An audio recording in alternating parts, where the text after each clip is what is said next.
You know, in your analysis of your Shakespeare play, and more generally for any textual analysis, that we can do quite a lot of things by way of automating the process of finding out what's in the text files. There are different kinds of words, varieties of words if you like. And one of the commonest aspects that people are interested in is parts of speech. So frequently it's not enough to count how many words there are in a document, or how many times any particular word appears.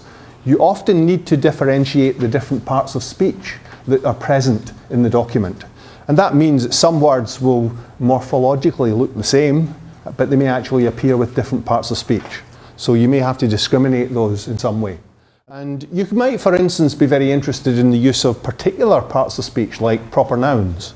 You might be interested in stylistic aspects of an author's work.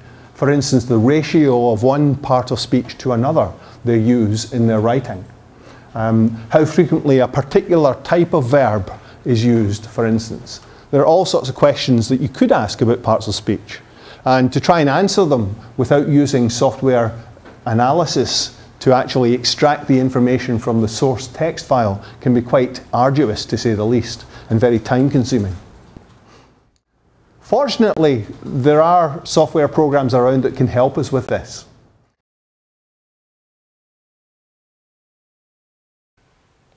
Okay, for our TextLab project, we looked at William Shakespeare's Romeo and Juliet.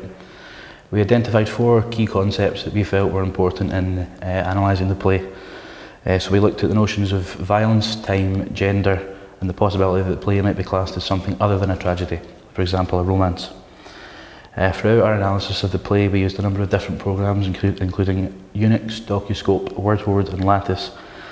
These tools have the capabilities to analyse a number of aspects of the play, including word frequency and patterns, allowing us to draw conclusions which may previously have gone unnoticed. The main focus of our project is to essentially uncover new patterns or ideas which are not necessarily readily apparent to the naked eye.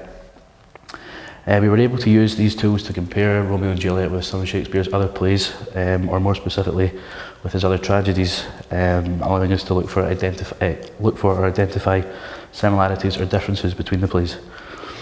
We attempted to find what the tools would be most useful for, and also tried to be critical of the tools and of our findings, as it's important to identify any shortcomings or limitations with the software.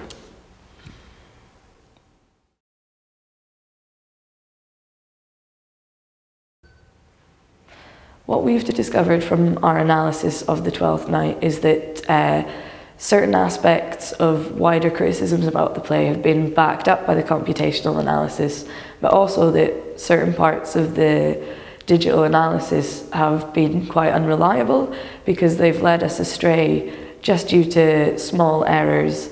For example, Docuscope, because it doesn't reference back to the Oxford English Dictionary, counts thou art and art as an abstract form as the same thing.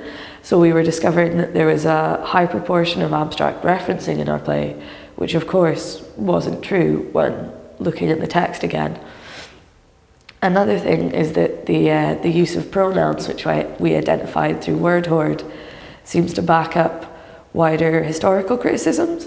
High use of I instead of plural pronouns we and they makes the occasional use of the plural pronouns more specific and interesting.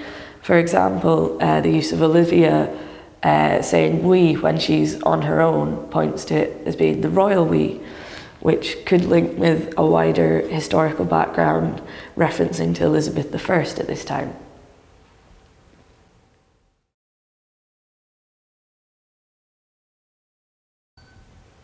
Hi there, I'm Danny Frew and I'm part of the TextLab project working on Henry IV Part 1.